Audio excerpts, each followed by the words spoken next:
책을 읽어주는 남자 7월 28일 시작하겠습니다. 오늘의 책 부자 아빠의 21세기형 비즈니스입니다. 이제 당신이 통제권을 쥐어야 한다. 1985년에 나와 내 아내 킴은 노숙자였어요. 우리는 실업자였고 저축계좌에 남아있는 돈도 거의 없었습니다.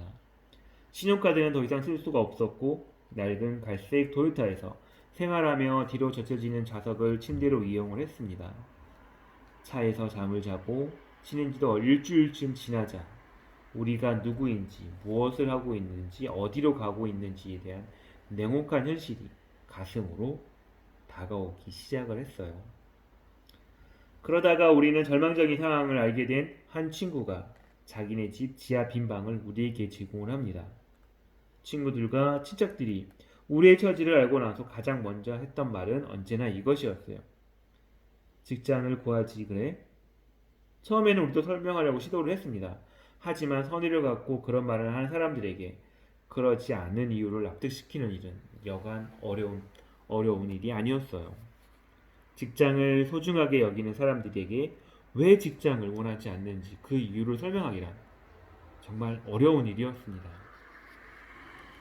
우리는 때때로 이런저런 일을 하며 약간의 돈을 벌었어요. 하지만 그것은 오로지 배를 채우고 집에다, 그러니까 우리 차에다 휘발유를 넣기 위해서였어요. 인정하건대 극도의 불안감이 몰려올 때면 봉급이 꼬박꼬박 나오는 안정된 직장에 마음이 끌리기도 합니다. 그러나 우리가 추구했던 것은 안정된 직장이 아니었기에 재정적 나락의 끝에서도 하루하루 버텨 나갔습니다. 우리는 언제라도 안전하고 확실하며 보수가 높은 일자리를 얻을 수 있다는 사실은 잘 알고 있었어요. 우리 부부는 둘 다 대학 졸업자의 훌륭한 직업적 기술과 견실한 직업 윤리를 갖고 있었기 때문이에요. 하지만 우리의 목적은 안정된 직장은 아니었어요. 우리가 추구했던 건 어디까지나 재정적인 자유였습니다. 그리고 1989년 우리는 백만장자가 되었습니다. 나는 사람들에게 이렇게 말하는 걸 자주 들어요. 돈이 있어야 돈을 벌 수 있다. 정말 말도 안 되는 소리다. 우리는 4년 만에 노숙자에서 부자가 되었고 그로부터 5년 후에는 진정한 재정적 자유를 얻었습니다.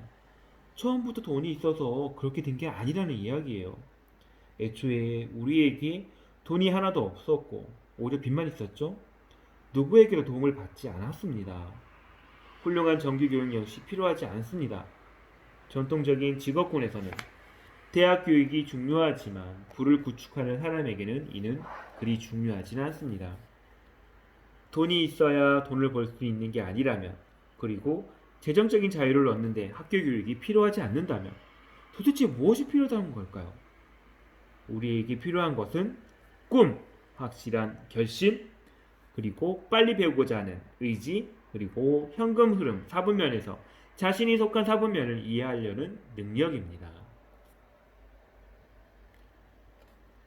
우리 사회에서는 다음과 같은 이상한 생각을 주입시킵니다. 땀 흘려 열심히 일하고 노력을 하면 잘 살 수 있다. 이건 또 무슨 헛소리일까요?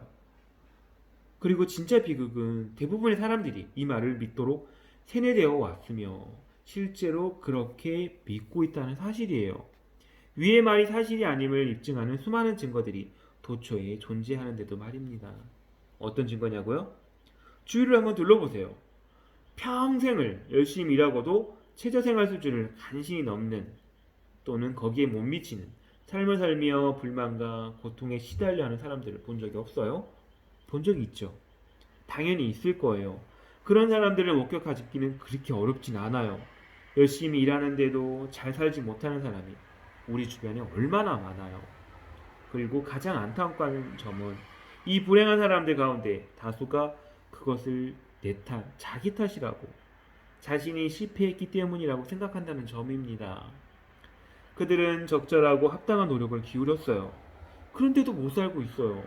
어쩌면 노력이 부족했거나 운이 따르지 않았을지도 모릅니다. 하지만 애초에 성공과는 어울리지 않았던 사람이었을지도 모릅니다.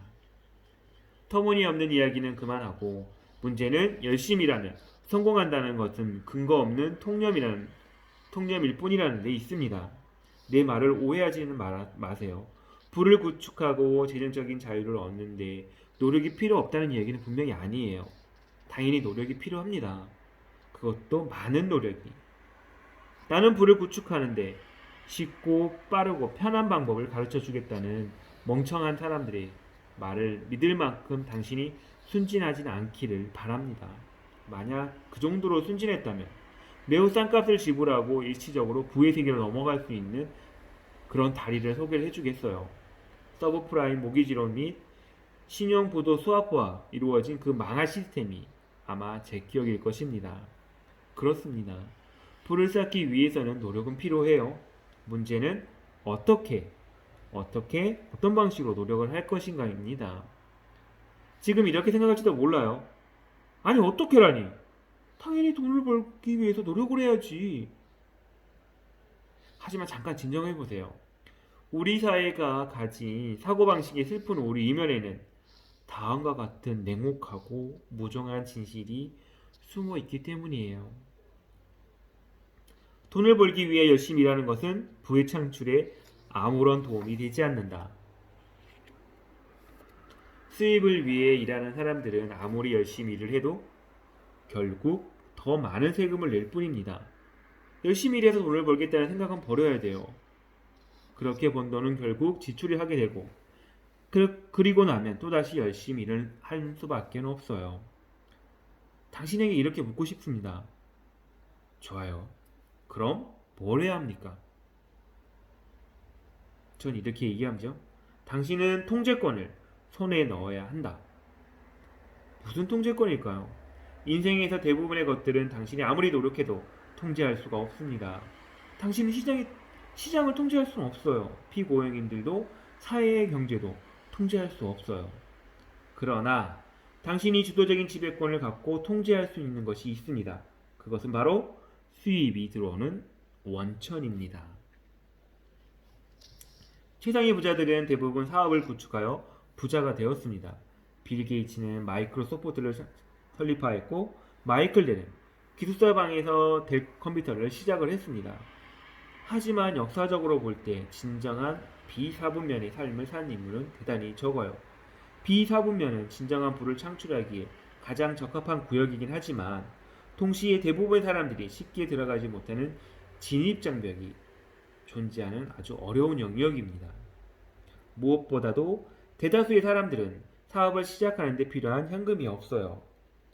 오늘날 창업에 필요한 비용은 평균 500만 달러입니다. 또 맨손으로 처음부터 사업을 시작하는 것은 부자가 되는 방법 가운데 가장 위험한 길로 여겨져요. 창업회사가 첫 5년 안에 실패할 확률이 무려 90%에 이릅니다. 만약 당신이 야심차게 시작한 사업이 실패로 돌아간다면 한순간에 500만 달러를 날려버릴 수도 있다는 거예요. 나는 사업을 시작하고 얼마 지나지 않아 두 번째 실패를 경험하게 됩니다. 파산에 몰리지는 않았지만 수백만 달러의 손해를 본 것은 확실해요. 일반적으로 사업을 시작하면 임대료, 각종 공과금, 여타 재비용, 종업원 임금, 공급업체 대금을 지불하며 그렇지 않으면 사업을 지속할 수가 없어요. 이때 아무것도 지급받지 못하는 사람은 누구일까요? 맞습니다. 바로 당신이에요. 신규 사업을 시작했다면 5년에서 10년은 수입을 얻지 못할 각오를 해야 합니다. 앞에서 우리 부부가 낡은 도요타에서 잠을 자며 지냈던 시절의 이야기를 했습니다. 그 시절은 결코 즐겁지 않았어요. 우리는 안락한 집을 제공해줄 직장을 구할 수도 있었지만 최악의 비참인을 경험하면서도 피고용자가 되느니 차라리 노숙자를 택했습니다. 사업체 소유주가 되어 비사분면의 삶을 사는 꿈을 이룰 수 있다고 믿었기 때문입니다. 사람들은 대부분 이런 힘든 상황을 감당할 만한 정신적, 감정적, 신체적, 재정적인 지구력을 갖고 있지는 않아요. 이런 상황이 혹독한 시련으로 변모할 수 있으며 대개는 실제로 그렇습니다. 프랜차이즈 사업은 리스크 상당 부분을 덜어줍니다. 맥도날드나 서브웨이처럼 확실히 프랜차이즈를 선택했다면 성공 가능성이 현저히 높아지고 사업을 위한 토대도 이미 마련되어 있는 상태입니다. 그러나 여전히 큰 문제는 남아 있어요. 현금을 마련해야 한다는 것입니다. 유명한 프랜차이즈를 사려면 10만 달러에서 150만 달러 또는 그 이상의 비용이 들어가며 이는 가맹점 권리를 획득하는 데만 들어가는 돈입니다.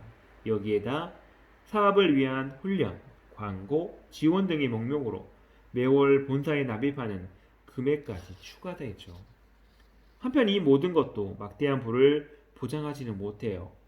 많은 경우 프랜차이즈 점주는 매출을 올리지도 못한 때조차도 가맹권자나 본사에 계속해서 돈을 지불해야 합니다. 만약 프랜차이즈가 성공을 거두더라도 처음 몇 년 동안은 당신에게 돌아올 돈이 거의 없을 가능성이 높다라는 겁니다. 그리고 대개 프랜차이즈 세계 중 하나는 결국 파산을 맞는 거죠. 나이 가난한 아버지는 50세에 하와이 주지사 선거 출마라는 무모한 도전을 했습니다. 게다가 그의 맞선 상대 후보는 공교스럽게도 그의 상사였어요. 아버지는 선거에 졌을 뿐만 아니라 그 상사에게 해고까지 당하고 다시는 하와이에서 일자리를 구하지도 못했어요. 이후 아버지는 모든 예금을 털어 절대로 실패하지 않을 프랜차이즈라고 광고하는 유명한 프랜차이즈에 투자를 했습니다. 결국 실패하지 않더라는 그 프랜차이즈는 실패했고 아버지의 운명도 그렇게 되었습니다. 아버지는 사실상 모든 것을 잃게 되죠. 이런 쪽으로 프랜차이즈는 훌륭한 아이디어나 현실적으로는 도박과 마찬가지입니다.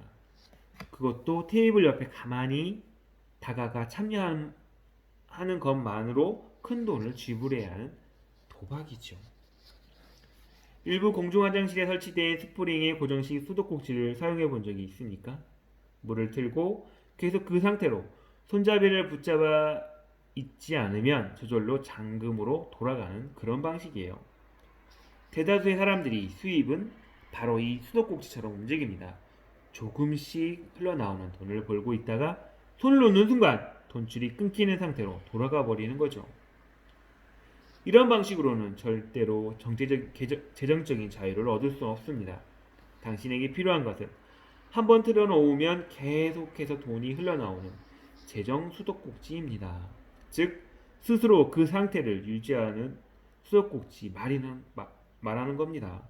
이것은 오늘 내일 또는 다음 주에 수입만을 말하는 것이 아니라 당신의 수입을 영구적으로 보장해주는 문제에 관한 것입니다. 이런 재정 수도꼭지를 비활성 소득이라고 하고 다른 말로는 잉여 수입이라고도 합니다. 수입의 원천을 창출하는 데 필요한 노력과 자본을 투입했음에도 불구하고 오랫동안 지속적으로 발생하는 그런 수입이죠. 비사분면의 이동은 그런 방향으로 나아가기 위한 중요한 첫걸음입니다. 하지만 모든 사업이 비활성 소득을 발생시키는 건 아니에요. 식당을 운영하는 사람이라면 음식을 만들어서 팔아야 수입을 얻을 수 있습니다. 에어컨 정비 업체를 운영한다면 정비 서비스를 제공해야 수입을 얻을 수 있죠. 논문 연봉을 받는 의사와 변호사조차도 환자나 의뢰인을 확보해야만 돈을 벌 수가 있습니다. 특정한 일주일 동안 그들의 지식과 서비스를 필요로 하는 환자에게 또는 의뢰인이 한 명도 없다라면 그 일주일간의 수입 수도꼭지는 잠금 쪽으로 돌아가 버려 의사든 변호사든 들어오는 돈이 없어지게 되는 겁니다. 대부분의 사람들에게 필요한 것은 비활성 소득을 창출하는 수단입니다. 이 점에 주목하여 나는 비활성 소득을 창출할 수 있는 다양한 사업 구조를 도널드 트럼프와 함께 평가한 뒤 기요사키와 트럼프의 부자라는 책을 발간하게 됩니다. 우리는 진심으로 당신이 부자가 되길 바래요. 부를 구축하는 것은 제로섬 게임은 아니에요. 당신이 부자가 된다고 해서 나나 도널드나 혹은 다른 누군가의 부가 줄어드는 것은 아니라는 이야기입니다. 우리가 살고 있는 세상은 놀라울 만큼 풍요로운 곳이며 지구상의 모든 인류에게 부를 허락할 만큼 풍부한 에너지와 재료, 재능, 창의력, 야망 등이 존재합니다. 그래서 우리가 발견한 것은 무엇일까? 우리는 눈에 띄는 한 가지 사업 모델을 발견했습니다. 이 특별한 사업 모델은 비활성 소득을 창출하면서도 초기에 필요한 투자 비용을 현저히 낮습니다. 또 사업 운영 경비가 매우 적게 들며 파트타임으로 시작할 수 있다는 유연성을 가지고 있습니다. 다시 말해 충분한 현금 흐름이 생겨 원래의 직업을 그만두고 이 산업에만 전념할 수 있는 사업 파트타임으로 참여할 수 있습니다. 이 사업의 모델이 바로 네트워크 마케팅입니다. 자, 지금부터 네트워크 마케팅의 세계에 문을 열고 들어가 봐요.